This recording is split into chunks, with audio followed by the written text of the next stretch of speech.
जो विजय झाला याला 4 महिने उशीर झालेला आहे। 4 महिने नगरपालिकेची अंबरनाथकरांची कामं जी ठप्प झाली होती ती आता वेगाने चालू होतील आणि हा विजय मिळवण्यासाठी उपमुख्यमंत्री एकनाथजी शिंदे साहेब, आमचे खासदार श्रीकांत शिंदे साहेब, आमचे लाडके आमदार बालाजी किनीकर, त्याचप्रमाणे आमचे शहर प्रमुख अरविंद वालेकर, राजू वालेकर, त्याचप्रमाणे चौधरी साहेब आणि अब्दुल शेख आणि आमचे गटनेते, मेन म्हणजे हा जी हिरोगिरी केली आहे गटनेत्यांनी केली। सारखं ठाण्याला आम्हाला घेऊन जायचं तारखेला आणि शेवटी गटनेत्यांनी हा विजय आणलेला आहे आणि आम्ही आता आमचा एक शिवकृत नगरसेवकसुद्धा आमचा वाढलेला आहे। ज्यांनी काल बरेच काही सिक्सर मारला आणि काय केलं, थर्ड अंपायरकडे हा निर्णय दिला। बघा सदामामा हा कधी क्रिकेट खेळला नाही, पण पाकिस्तान आणि हिंदुस्थानची मॅच बघतो जरूर, समजलं का।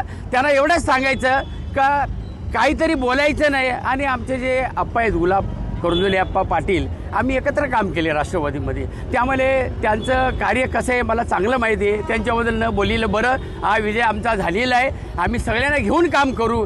आमचे जरी विरोधक असले त्यांच्याबरोबर खांद्याला खांदा लावून आम्ही हा विकास करू।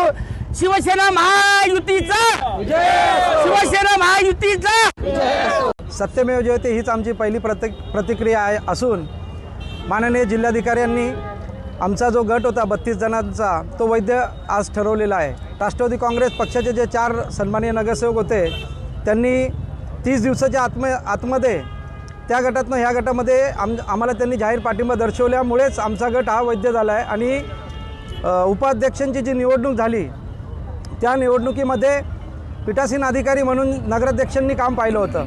32 जणांचा गट वैध हात उंचावून तिकडे उपाध्यक्षांची निवडणूक पार पडली, परंतु पीठासीन अधिकाऱ्यांना तुलनात्मक संख्याबळ आमचं लक्षात न घेता त्यांनी त्यांच्या पक्षाचे 3 स्वीकृत सदस्यांची नावे घोषित केली व घाईघाईनं सभा संपवली। त्यामुळे आमच्या पक्षावरती व आमच्या एक सदस्य आमचा कमी झाला होता।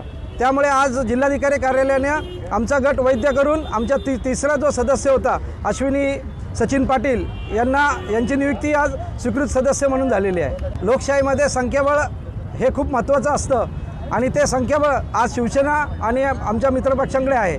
त्याच्यामुळेच आमचा गट हा वैध असून यापुढे सत्तेच्या सर्व चाव्या आणि सभापतीपदं ही आमच्या शिवसेनेकडे राहणार आहेत।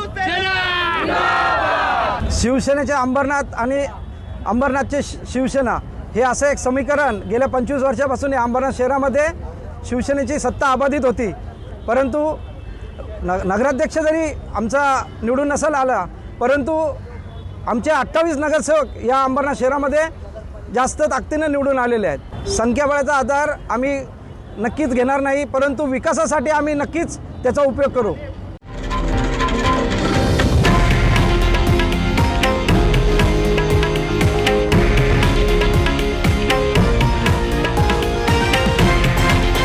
हे आहे देशातील नंबर 1 न्यूज नेटवर्क आणि आपण पाहत आहात TV9 मराठी, एकमेव।